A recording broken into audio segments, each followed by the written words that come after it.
It was supposed to be just another birthday. I woke up to the soft glimmer of morning light through our curtains, feeling that little thrill that comes with the anticipation of my husband's usual birthday gesture. A handwritten letter. Every year he would leave me a note, hidden in some unexpected place, filled with reflections on our life together, cherished memories and heartfelt promises for the future. It was our tradition, one that had bound us through 15 years of marriage. I reached out my hand, expecting to find an envelope under my pillow, but there was nothing there. I checked the bedside drawer under the lamp, even in the bathroom where he sometimes hid it, but I found nothing. An hour later, as I poured my coffee in the quiet of our kitchen, a notification buzzed on my phone. It was an email from him. Strange. He'd never sent my birthday letter digitally before. Pushing aside a flicker of disappointment, I clicked it open, expecting the familiar warmth of his words. Instead, as I read, my stomach dropped. The words didn't feel like mine. Or rather, they didn't feel like they were meant for me. "Happy birthday, my love," it began. Innocent enough. But as I continued, each line twisted a knife deeper. He spoke of a love he hadn't spoken of to me in years, a passion, a fire. He reminisced about whispered promises, late nights and secret looks, about the thrill of stolen moments that had made him feel alive in ways he hadn't in so long. His words trembled with guilt but danced with excitement too, like he was caught between remorse and desire. My mind struggled to keep pace with the reality unfurling in front of me. I scrolled up, my hands shaking, staring at the name in the to field. It wasn't my name. It was hers. I'd never met her, of course. Never known she existed until now.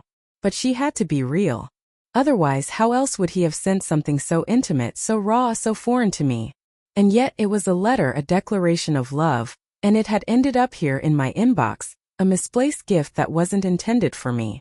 I felt the hollow ache in my chest, a fierce emptiness I didn't recognize. The air in the room seemed to thicken, pressing against my skin, making it hard to breathe. There was a word he used, one he hadn't said to me in years, one that made me feel like I was a stranger to him. Soulmate. I closed the email and locked my phone. As if by some miracle the words would vanish, the truth would erase itself if I didn't look. But the words had carved their place in my heart, and nothing would make them go away. I stumbled out of the kitchen and sank onto the couch. I sat there for what felt like hours, numbness washing over me, until a soft buzz pulled me from my trance. My phone, lighting up with another message from him. A simple text this time. "Happy birthday, my love. Breakfast is on me tonight. Can't wait to celebrate you." I was shaking. How dare he? How dare he pretend as if nothing was wrong? But maybe he didn't know I'd seen it. Of course he didn't. He had no idea the truth had slipped through his fingers and fallen straight into my lap. That's when I realized I needed to see this through. I couldn't confront him, not yet. Not until I knew everything. In the following days, I watched him carefully, noting the way he glanced at his phone with a flicker of something unreadable, how he smiled to himself when he thought I wasn't looking. His mind was somewhere else, with her. Each night, as he drifted off to sleep beside me, I stayed awake, piecing together the life he'd kept hidden. I found ways to check his phone, discover places he went that he'd never mentioned to me. And soon enough, I uncovered a trail of breadcrumbs leading back to her. They hadn't been subtle, not as much as they thought. Little pieces of their lives together, buried in text chains and call logs, even a few photos. Not many, but enough. The hurt shifted slowly into anger, a fierce, unrelenting flame that pushed me to do something I never thought I was capable of. I found her address. One afternoon I stood outside her apartment building, a modest place on the other side of town. My stomach twisted as I imagined him here, walking up those stairs, carrying pieces of my life with him. I almost went up, almost knocked on her door. But I wasn't ready to face her. Not yet. Instead, I devised a plan. Days later, I sat him down after dinner, a calmness in my voice that surprised even me. "I found your letter," I said, watching his face for the smallest sign of a reaction. His brow furrowed in confusion at first, and then the realization washed over him, draining the color from his face. "Letter?" he stammered, attempting to feign ignorance. But I held his gaze, not giving him the escape he was looking for. "The one you accidentally sent to me," I said, my voice flat. "I read it all. Every word." He was silent, his mouth opening and closing like a fish out of water. I could see his mind racing, trying to grasp for a defense and excuse. But there was nothing he could say that would make it better. And that's when I pulled out my phone, opened his own letter, and handed it back to him. "Maybe you should finish what you started," I said, my voice cold, "and read it to me." The horror in his eyes was all the confirmation I needed. But he never got the chance to read it, because just then the doorbell rang. It was her. She'd come to confront him herself, apparently having received a strange email just that morning. A letter from him, the same letter, forwarded by someone who wanted her to know she was not the only one in his life. That someone, of course, was me. He looked between the two of us, trapped in the web of his own making. And in that moment, as she and I stood side by side, I saw something change in her eyes. Anger, yes. Betrayal. But also a strange solidarity. A kind of unspoken bond that neither of us wanted but neither could deny. And then, without a word, she turned on her heel and walked out, leaving him standing there, defeated. I watched him, not with the sorrow or fury I'd expected, but with a quiet, cold resolve. I knew what I had to do next. He tried to explain, to stammer apologies, to salvage what little remained. But I stopped him with a look, the same way I had when he first started this twisted conversation. "You once called me your soulmate," I said, my voice steady. "But I don't know who you are anymore." With that, I left him standing alone, taking my first steps into a future where I would finally truly come back to myself. And as I walked away, I felt the weight of his betrayal lift, piece by piece, replaced by something stronger, something that belonged only to me. The silence that followed my words felt almost liberating, as if I'd crossed an invisible threshold where my pain could finally transform into something else. I closed the door behind me, leaving him standing there, likely stunned into silence, the world he'd built on deceit crumbling beneath him. I drove without a destination in mind, my fingers gripping the wheel, replaying every moment of our marriage like fragments of a film. Pieces that now felt hollow, scripted, false. But in each memory, as I sifted through the pain, I also felt a strange new clarity. I'd spent so many years of my life defining myself through him, through us, and it was only in that moment, with the truth laid bare, that I saw just how much of myself I'd let go in the process. I ended up at a small diner on the edge of town, where the lights were dim and the booths mostly empty. It was quiet, the sort of place that didn't ask questions, where people could lose themselves in a cup of coffee or in a conversation that was meant for no one else. I took a seat by the window, letting the hum of the diner's life surround me. I ordered a coffee, staring at the dark liquid swirling in my cup, feeling the sting of betrayal settle but refusing to let it drown me.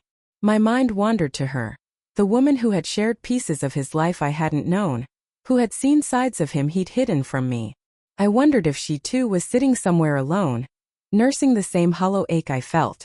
It was surreal, almost absurd, that she and I were now joined by something neither of us wanted, both of us victims of his lies. A strange curiosity began to replace my anger. I wanted to understand her, to know if she'd loved him in the way he'd claimed, or if she was simply another piece in his web of self-deception. As the night wore on, I found myself reaching for my phone, pulling up her address, which I'd found earlier in my frantic search for answers. Without overthinking, I dialed a ride and waited outside, the cool night air biting into my skin, bringing a sense of alertness I hadn't felt in days. Within minutes, I was on my way across town. Standing outside her building again, I hesitated, wondering if I was ready for what might come next. But something in me urged me forward. I climbed the steps and knocked on her door, the hollow sound echoing in the quiet hallway. A part of me expected her to turn me away, to react with anger or disbelief. But when she opened the door, her expression softened, as though she had been expecting me. Without a word, she stepped aside, letting me in. Her apartment was small, tidy, filled with an odd mix of warmth and solitude. I could see traces of him there. A jacket he'd left on the back of a chair, a book with his initials scrawled inside the cover lying on her coffee table. It hurt to see those things, but it also felt strangely validating, proof that I hadn't imagined it all. She poured us each a glass of wine, and we sat across from each other in silence. Her eyes were red, her face tired, and I realized that the last few days had been just as shattering for her as they had been for me. "I had no idea about you," she said quietly, her voice breaking the silence. I swear he told me he was separated, that he wasn't happy, that he was lonely. Her words hung in the air, and I could see the pain and confusion etched into her face, mirroring my own. I listened as she recounted their story, every detail painting a picture of a man I thought I knew but who now felt like a stranger. She told me about their late-night conversations, the plans he'd spoken of, the dreams he'd spun that sounded hauntingly familiar, dreams he'd once shared with me, promises that were supposed to be ours. And then, just as she was lost in the haze of their romance, he disappeared, ghosting her with vague excuses and evasive words. He said he needed time, that he wasn't ready, she whispered, looking down at her hands. But I thought he was just struggling to move on from you. I didn't know I was. Her voice cracked and she took a steadying breath. I didn't know he was lying to me too. The hurt in her voice mirrored my own, but there was something else there. A sense of betrayal that ran deeper, as if she'd been shattered in a way I hadn't fully understood until now.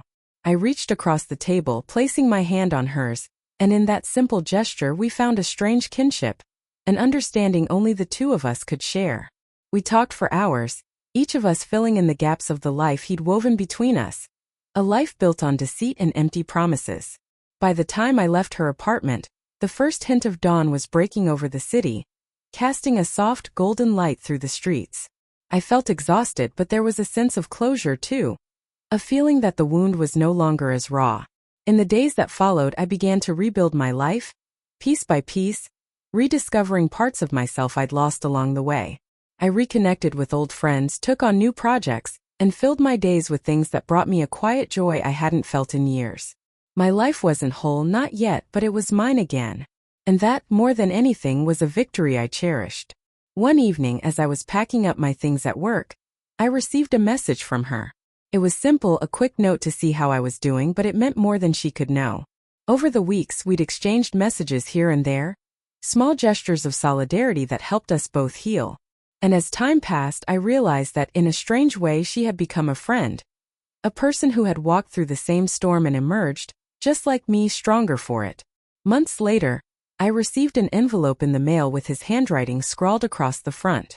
I stared at it for a long time, feeling an odd mixture of curiosity and dread. Finally, I opened it, unfolding a single sheet of paper. It was an apology, one that felt painfully familiar, filled with words I'd once yearned to hear but now held no weight. He spoke of regret, of wishing he could undo the hurt he'd caused, of wanting another chance to prove himself. But I knew better now. I knew that his words were empty, a patchwork attempt to repair something beyond saving. I set the letter aside, the final piece of closure I hadn't realized I needed, and walked away, feeling lighter, freer. The past was behind me, and in its place was a new beginning. A life that was finally wholly my own. And as I looked out into the world beyond, I knew that no letter, no misplaced words could ever define me again. As I placed the letter aside, it felt like a weight had lifted. Yet there was a strange sense of unfinished business, an itch beneath my skin that wouldn't quite leave. Even though I'd moved forward, even though I'd found strength in the ruins of what we'd shared, I couldn't escape the feeling that the man I'd once known, the man I'd loved for so many years, hadn't really faced the consequences of his choices. He'd left 2 lives shattered, and now, months later, he was circling back, attempting to slip back into my life with words alone. Days went by after receiving the letter, yet it lingered in my mind. I replayed our past, sifted through every interaction since that birthday, every detail he'd overlooked, every hint he thought he'd hidden well. It struck me that his betrayal wasn't just a one-time misstep or a moment of passion gone wrong. It was a careful erosion of trust, layer by layer, until there was nothing left. Finally, one evening I made a decision. If he wanted closure, I would give it to him. But this time it would be on my terms. I reached for my phone and scrolled through my contacts, hesitating for only a moment before calling him. His voice, familiar yet hollow, answered on the second ring. There was surprise in his tone, a guarded hope that I could practically feel through the line. "We need to talk," I said, my voice steady. "Face to face." The silence that followed told me he was taken aback, but he agreed. We set a time to meet at a quiet coffee shop near the house we'd once shared. It was a place filled with memories, Saturday morning breakfasts, rainy afternoons spent with shared glances and laughter. The same memories that had once made me feel warm now only made me feel cold, distant. When I arrived, he was already there, looking like he'd rehearsed an apology 1,000 times. He stood up when he saw me, the same sheepish smile I'd once found charming now appearing fragile, insincere. I didn't return his smile. Instead, I took a seat, folded my hands, and let the silence stretch between us. "Thank you for meeting me," he began, his voice low, soft, as if he was trying to reach through to the part of me that had once adored him. "I know I hurt you, and I know that an apology isn't enough to change what I did. But I want to try. I want to make things right." I raised an eyebrow, a part of me impressed by his audacity. "You want to make things right?" I repeated, my tone as calm as I could manage. "Tell me, how do you plan to do that?" He fumbled, his confidence slipping. "I don't know," he admitted, his voice barely above a whisper. I miss you. I miss us." I took a slow, deep breath, steadying myself. "You miss us?" I leaned forward, my gaze sharp. "You miss me, the same person you lied to? The same person you tossed aside the moment someone else caught your attention?" He looked down, shame flickering across his face. I watched him closely, studying his reaction, waiting for something real, something that wasn't just a rehearsed performance. But I saw nothing in him that I hadn't seen before. The same half-hearted regret, the same empty sorrow. He wasn't sorry he'd hurt me. He was only sorry he'd been caught. The realization settled in, and with it a new clarity. "I don't think you understand," I said, my voice firmer. "I didn't come here for your apology. I didn't come here because I want things back the way they were. I came here because I needed to see it with my own eyes, to see if you'd changed, or if you were still the same man who could look his wife in the eyes and lie." His face paled, and I could see the defenses building, the familiar mask slipping into place. But before he could speak, I held up a hand, stopping him. "I loved you once," I said, my voice softening, though the ache in my chest remained. "I loved you in ways I didn't even understand. I gave you everything I had, and you threw it all away. You didn't just betray me, you betrayed the life we built, the person I thought I was when I was with you. And you betrayed yourself." He opened his mouth to respond, but again I silenced him with a look. I could see the discomfort in his expression, the way he shifted uncomfortably, as if he was finally beginning to feel the weight of his own actions. I let him sit with it, let him understand the gravity of the pain he'd caused, the damage he'd inflicted not only on me but on himself. "Do you even know who you are?" I asked, my voice soft but piercing. "Do you know the damage you've done? Not just to me but to her, to yourself." He looked away, his silence louder than any words he could have spoken. I realized in that moment that he didn't have an answer. He hadn't thought that far, hadn't seen beyond his own wants and desires. And maybe that was the hardest truth of all, that he wasn't capable of change because he didn't know who he was in the first place. I stood up, feeling the last of my attachment to him dissolve. "Goodbye," I said, my voice steady, final. "I hope you find what you're looking for. But you won't find it with me." As I walked away, I felt a strange, powerful sense of peace. I'd finally closed the door on that chapter of my life, not with anger or bitterness, but with the quiet certainty that I was moving forward, leaving behind the ashes of a life that no longer defined me. The next few months were a period of discovery, a time when I began to rebuild piece by piece, shaping a life that was mine alone. I threw myself into work, into hobbies I'd neglected, into friendships I'd let fall to the wayside. I found new routines, new sources of joy that had nothing to do with the person I'd once been with him. But perhaps the biggest surprise came in the form of a message one morning. A message from her. She'd reached out, this time with no anger, no pain, only a kind of curious warmth. We met for coffee. The two of us, now strangers turned friends by the strange, twisted path our lives had taken. She'd moved on too, found her own way out of the mess he'd left behind. And in a way we both had him to thank for it. Without his betrayal, we might never have found the strength to rediscover ourselves, to reclaim our lives in ways we hadn't imagined possible. One evening, months after that last conversation with him, I found myself standing on a beach, watching the sun dip below the horizon. The sky was painted in hues of orange and pink, the waves crashing gently against the shore. I felt a deep, profound sense of peace, A feeling that I was finally truly free. Free from the pain, free from the past, free to embrace the life that lay ahead.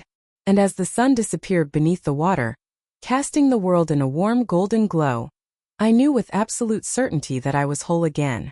The months stretched into a year, and life became a quiet, steady rhythm.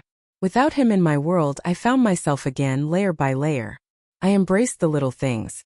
Mornings spent sipping coffee while reading in my favorite chair. Evenings walking along the river, breathing in the cool air as if it were cleansing me from the inside out. I rediscovered parts of myself that had been buried under the weight of compromise, of constantly adapting to fit into the narrow space he'd left for me. I went back to painting, a hobby I'd put aside years ago. With each stroke of color on canvas, I felt like I was reclaiming something essential, something uniquely mine. My small apartment, once quiet and empty, began to transform, filling with the vibrant energy of new artwork and the soothing hum of music that felt like a soundtrack to my rebirth. My friends noticed the change too. They commented on how alive I seemed, how there was a spark in my eyes that hadn't been there before. And then out of the blue an invitation arrived. It was from her. The woman who had once been a stranger, a rival, but who had now become something entirely different. She was getting married, she wrote, and wanted me to be there. Her words were warm and genuine, a testament to the unlikely bond we'd formed through shared pain. I hesitated, unsure if I was ready to step back into that part of my past, even for a celebration of something new and pure. But deep down, I knew that going would mean closing the circle, finally leaving all remnants of him behind. So I agreed.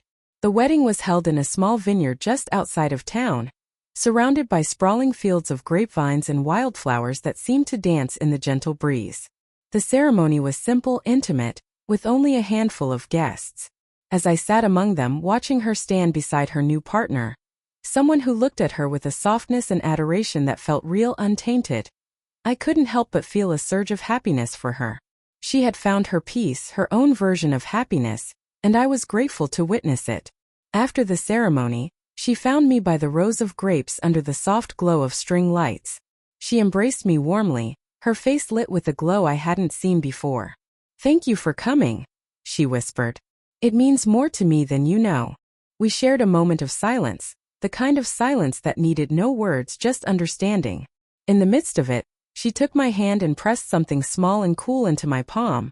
A simple silver bracelet with a delicate charm hanging from it. "It's a symbol," she explained softly, her voice barely audible over the soft music playing nearby. "A reminder of strength, of what we've both survived." I turned the bracelet over in my hand, feeling its weight, its quiet resilience. I slipped it onto my wrist where it felt strangely right, as if it had always belonged there. I thanked her, though words seemed inadequate. In the weeks that followed, life felt lighter, easier. I kept the bracelet on, a small token of a journey we'd both completed, a reminder of a chapter that was finally closed. It became a piece of armor in a way, an emblem of survival and resilience, a quiet testament to the strength I'd found in the unlikeliest of places. One day on a whim I decided to leave the city for a weekend, to take a road trip alone to a place I'd never been. I drove for hours through winding country roads, past golden fields and distant mountains, feeling a freedom that had once felt impossible. I arrived at a small coastal town just as the sun was setting, the sky ablaze with fiery oranges and deep purples. I walked along the beach, feeling the cool sand beneath my feet, watching the waves lap against the shore. It was as if the ocean were washing away the last traces of my past, leaving me cleansed, renewed. As I sat by the water, a journal in my hand, I began to write. Not about him or about us, but about myself.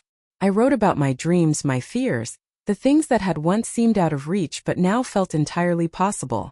The words flowed easily, as if they'd been waiting for this moment, waiting for the chance to be spoken. In those pages I rediscovered a voice I'd lost, a voice that was entirely mine. By the time I returned to the city, I felt different, lighter, unburdened. My home felt brighter, my days filled with new purpose. I began volunteering at a local community center, helping young women find their own voices, their own paths. Each person I met, each story I heard, added a new layer to my healing, a new sense of purpose that extended beyond myself.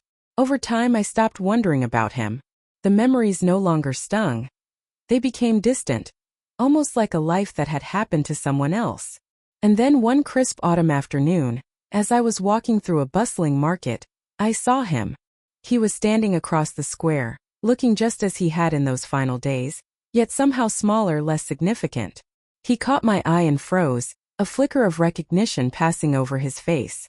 For a brief moment, I saw the familiar struggle in his gaze, the same confusion and regret that had once been my undoing.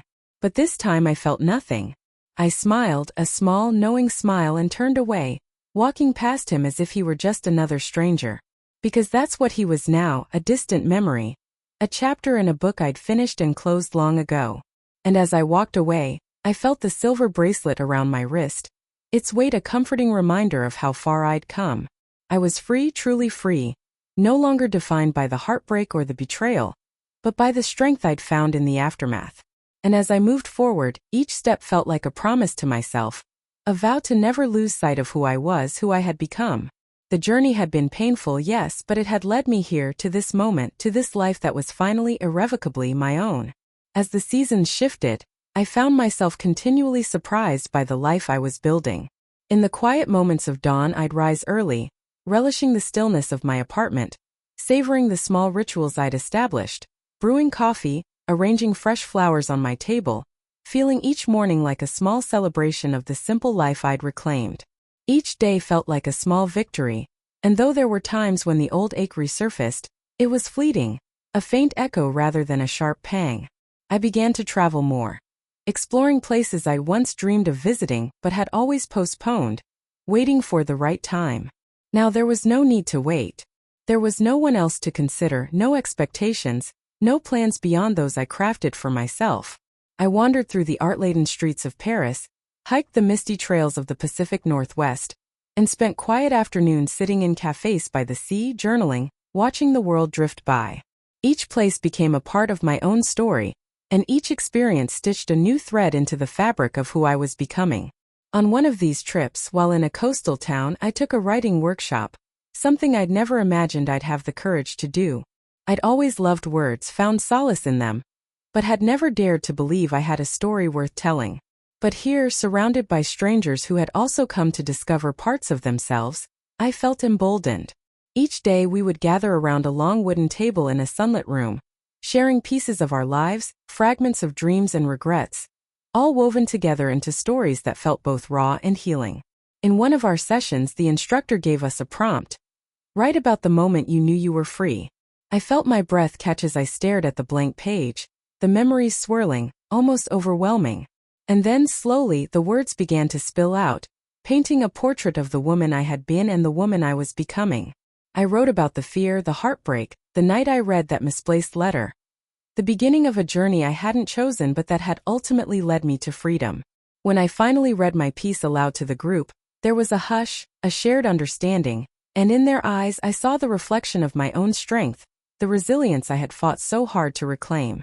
The experience of sharing that part of myself left me changed, and I returned home with a renewed sense of purpose. I began to write more regularly, each entry a window into my evolving life, a space where I could both honor the past and let it go. Over time, those scattered reflections grew into something more. An idea, a seed for a book, a story not just about betrayal but about survival, about the way we rebuild ourselves when the foundation we've trusted crumbles beneath us. As I started writing in earnest, I felt that same excitement, the thrill of losing myself in a creative world that was mine alone.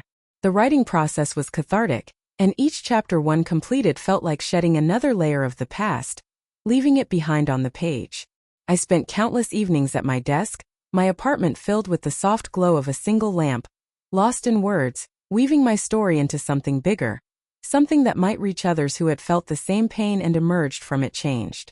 Months passed and eventually the manuscript was complete, a memoir of sorts, though it felt like much more than that.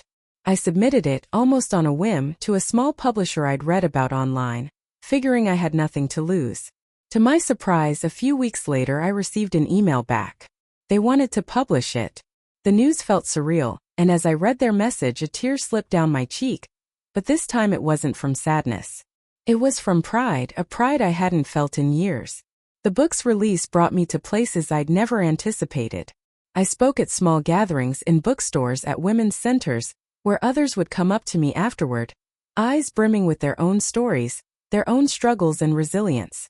They told me how the book had reached them in their darkest moments, how it had reminded them that healing was possible, even if it came slowly, even if it required starting over from scratch. Their stories became a part of mine, an intricate web of shared experiences, of pain and recovery and self-discovery. One evening after a reading at a cozy independent bookstore, a woman approached me.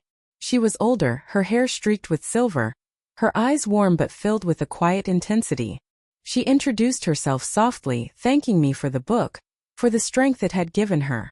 "It's easy to forget who we are when we've given so much of ourselves away," she said, her hand resting lightly on my arm. "But you reminded me of something precious, that we're never truly lost as long as we keep looking." Her words resonated deeply, and as I walked home that night, I felt an overwhelming sense of gratitude, both for the journey I'd been through and for the path that lay ahead. The woman's words stayed with me, echoing in my mind, a reminder of all I had learned. That rebuilding wasn't about erasing the past but about honoring it, learning from it, and carrying forward the pieces that made me whole. As the book gained momentum, new opportunities opened up. I was invited to speak at conferences, to host workshops for women finding their way after betrayal, loss, and heartbreak. I found myself standing in rooms full of people who looked at me not as the broken woman who had once been left reeling from a misplaced letter, but as someone who had forged a path through the darkness and emerged stronger on the other side. And every time I spoke, I felt a piece of that strength solidify within me. The silver bracelet remained on my wrist through it all, a quiet symbol of my journey. Sometimes I'd find myself absent-mindedly tracing it with my fingers, feeling the cool metal against my skin, grounding me. It was a reminder of the promise I'd made to myself that day in the coffee shop. A vow to honor who I was, to never let anyone or anything diminish my worth again. Years passed and eventually, the pain of the past faded into a distant memory, replaced by a life filled with purpose, connection, and joy. I found new love too, a love that was patient and kind, built not on dependence or the need to fill a void, but on mutual respect and understanding. This new chapter felt different. Not a sequel to what I'd lost, but an entirely new story, one I had written for myself. Looking back, I sometimes marveled at the journey I'd taken. The woman who had once been shattered by betrayal, who had felt lost and alone, was now a woman who had built a life of resilience, purpose, and deep self-love. And while the scars remained, they no longer hurt. They were simply reminders of how far I'd come, of the strength I'd found within myself. One quiet evening as I sat on my balcony watching the sunset, I closed my eyes, feeling the warmth of the sun on my face. In that moment I felt a profound sense of peace, a feeling of being whole, of being truly irrevocably free. And that, I realized, was the greatest gift of all. As the sun dipped below the horizon, casting the sky in hues of pink and gold, I lingered on the balcony, letting the gentle breeze wrap around me like a familiar embrace. I looked down at the silver bracelet on my wrist, a small, simple charm that had accompanied me through every stage of my healing, every step away from the life I'd left behind. It had come to symbolize so much.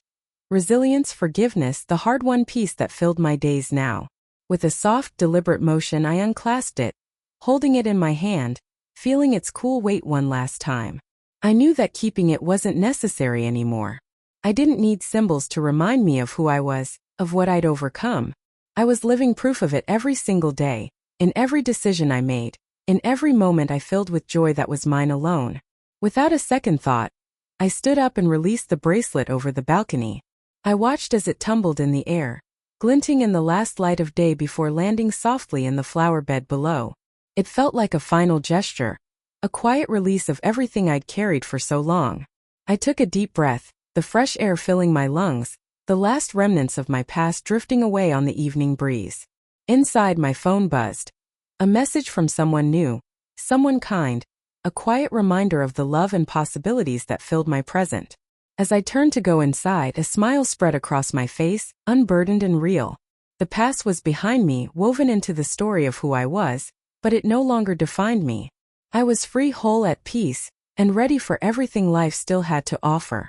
And as the night embraced the world outside, I stepped forward, closing the door behind me, knowing that I was exactly where I was meant to be. Standing on that balcony, watching the last light fade into dusk, I felt the profound stillness of closure settling within me. The world outside was quiet, and for the first time my heart felt as calm as the evening air. The journey that had once felt insurmountable had finally come full circle, leaving me stronger, kinder, and more deeply at peace with who I had become. I took one last look at the place where I dropped the bracelet, a small smile tugging at my lips. I knew I didn't need it anymore. My strength, my resilience, these things were woven into my soul now, no longer tied to any single reminder of the past. Everything I'd gone through, every painful memory, had shaped me into a version of myself I was proud of, a self that felt whole. Inside, the phone buzzed again, pulling me gently back into the present. This time I didn't rush to check it. I simply turned away from the balcony, closing the door softly behind me, a sense of peace filling every part of me. I knew that wherever life took me from here, I was ready. I had built a life I loved, a life that was mine alone, and I would carry forward without fear, without regret. The past was no longer something to escape. It was a foundation I had risen from, a quiet testament to all that I had survived. In that quiet, beautiful moment, I felt the future open wide before me, and I stepped forward unburdened and entirely free.